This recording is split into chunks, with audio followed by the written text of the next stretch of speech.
It's just a signed in We're buggy. gonna make it one of these. Oh, we did it, but we weren't. Okay. Oh, wait. I'm just doing it over and over again until it hits.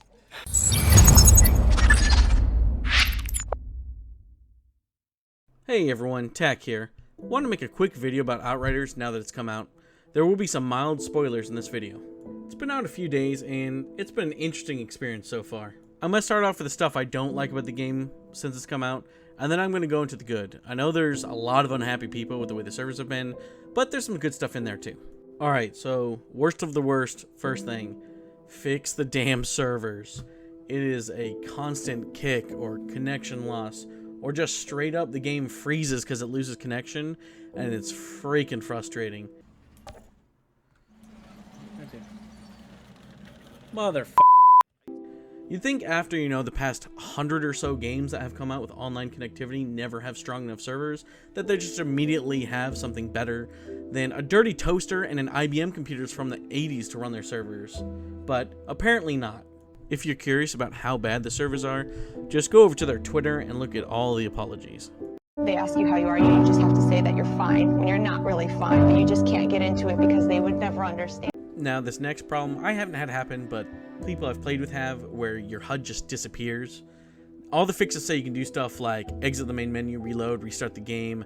None of that seemed to work for my friend.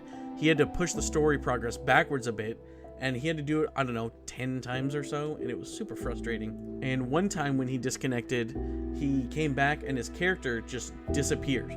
It was just gone, but his health bar was there, but the game just wouldn't load him in, and he ended up crashing, and we had to reload everything, and then he had no HUD again. Fuck is this bug? I can find all the bugs. I promise you. I should get an achievement. I myself have had a few stuttering issues where the game will just freeze for a second or two. A lot of the times it's not that big of a problem, but it has killed me a few times. It's still annoying, and they've acknowledged it's a thing, but why?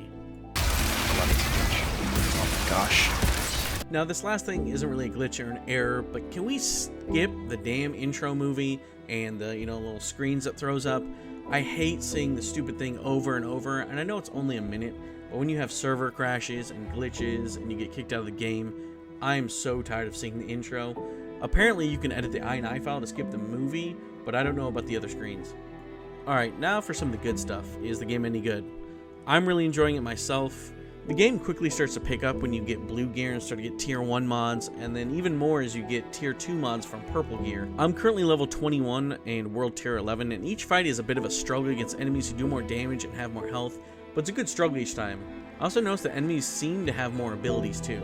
The satisfaction after killing a tough boss is great, especially when they poop out some purple gear or better for you. The ways you can specialize your gear and your skills does drastically change the gameplay, as well as how you spend your class points. I've mainly been playing the Thing from the Fantastic Four. I was using Bullet, Shield, Spike, and Earthquake for a while, and going down the lower path for damage and life leech. In later tiers, I really started to struggle. I was doing okay damage, but I really wasn't tanking anything.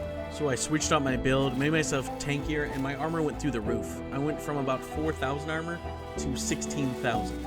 I took skills that let me stand toe-to-toe with my enemies and regenerate health while dealing damage, and suddenly, I just didn't go down, hardly ever. I was worried I'd do less damage, but I found that since I'm standing toe-to-toe with my enemy, I'm aiming down sights and firing far more often, and actually keeping up with the damage. And my buddy who was playing the sniper was happy to be able to sit still and just pop heads while I was running around the battlefield. Now the story, I wasn't too excited for it in the demo, but I will say it does get better. Although it's not the best, there are some interesting things to do and some interesting things that happen, and there are some fun side quests like saving a guy in a porta potty.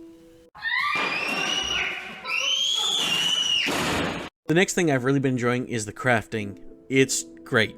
It's expensive enough to matter, but not so expensive that you avoid it until much later. Switching mods is relatively cheap. However, leveling a gun or its rarity can be expensive depending on its current rarity. I love that I don't have to have a perfectly rolled gear piece before I really want to switch one out. What I was doing for a while was just switching out the class mod, which changes up how your abilities work. Later, I found that finding one that had a mod I already wanted or was using, and then adding another class mod to the other slot, instead of accepting a tier 2, made me far more powerful and my abilities far more potent. This way, I get 10 mods for my class skill instead of just 5.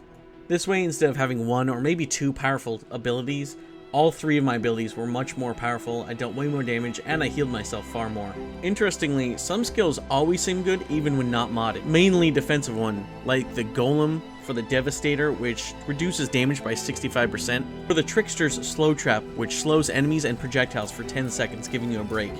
When playing with a group, make sure your skills mesh well. My group did some interesting things a few times.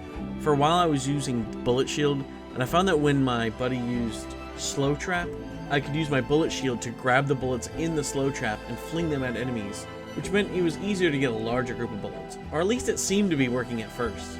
There's likely some other really good combinations out there as well. Next, I just want to touch on each class and how they work solo, not so much multiplayer. As for the Devastator, it's pretty good solo, it's tanky, it does take a while to kill enemies at times, but it seems really survivable, demonstrated by some of the clips earlier in the video. Same goes for the Technomancer Sniper class. By staying at range and being able to heal on shots, not just kills, they're pretty easy to stay alive as well.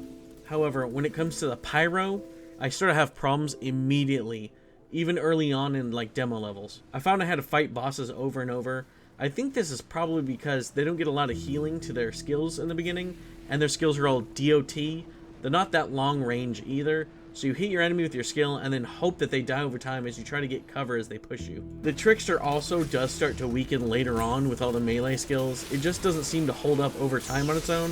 It's really difficult, especially against bosses that you can't hit with melee, like some of the epic monsters you fight later. In the beginning though, the Trickster is just a god in melee.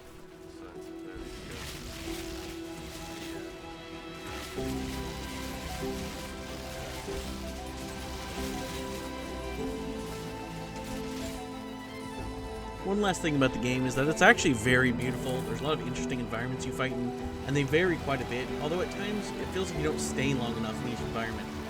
That's all I got for you guys today. If you enjoyed the video, give it a like. If you want to see more, subscribe. If you want to leave a comment, feel free to do so. See you guys next time.